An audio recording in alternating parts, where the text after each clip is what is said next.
Patrons, this is the Pick of the Week video, and the Pick of the Week video is a video I do every single week where I highlight a certain book that I think you should pick up from in-stock trades, cheap graphic novels, or anything like that. And this week, we are talking about Darwin Cook's Batman Ego. Darwin Cook, for many of you that don't know, was a prolific artist and writer. He's one of my favorite artists and writers of all time in the comic book medium. The guy was a genius. Seriously, if you've never read New Frontier, it's an absolute must. Darwin Cook got his start working on Batman the Animated Series, and he even did the intro to Batman Beyond. Yeah, you know that badass, really cool intro? He worked on that.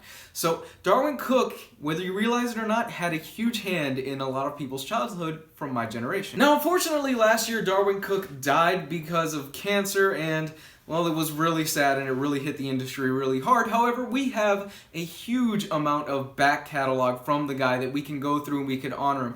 And Batman Ego is one of his gems. This is essentially Darwin Cook's first foray into comic books. This was done in the early 1990s, and it was actually not that well liked when it was first introduced. It really came into popularity much later on when fans started to go and realize the brilliance that is Darwin Cook. Batman Ego really centers around the internal dialogue of the character. It really examines the ego of the character of Batman, and at one point he's actually fighting with himself. It's a really weird and really kooky, and it's a much more metaphysical and much more introspective look of the character of Batman than Darwin Cook would later go on and write. Admittingly, this book isn't for everybody, and Darwin Cook's style is not exactly refined in this book, but it's really interesting to see a guy at the beginning of his comic book career and see how far he progressed from his early work. I personally really dig this story, and I think it's a really good read overall, but I do think it's one of his weaker stories.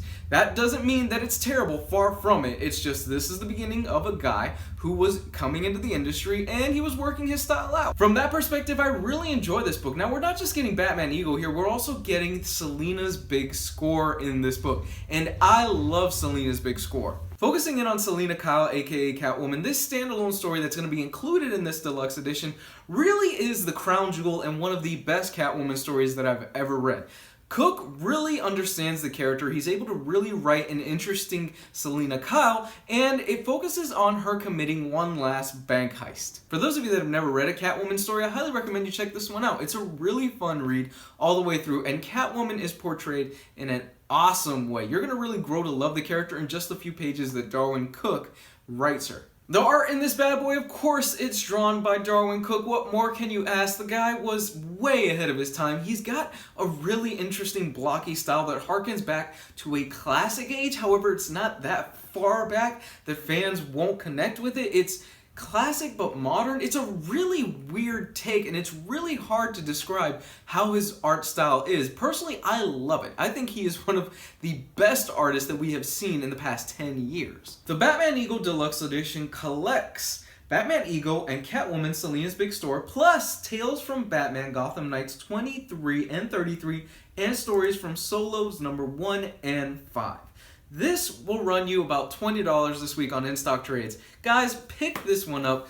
This is a prolific writer at the start of his game, and it's really interesting to see where he went from there, comparing his work now to comparing the work then. It's a really interesting take. I really do recommend you check this out, guys. It's a really fun read all the way through. Thank you once again, patrons, for your pledges and your support. I hope you enjoyed this video, and I hope you continue to support me, and I will see you sometime this week. If you've read these stories, let me know in the comments section what you think about them. I love you.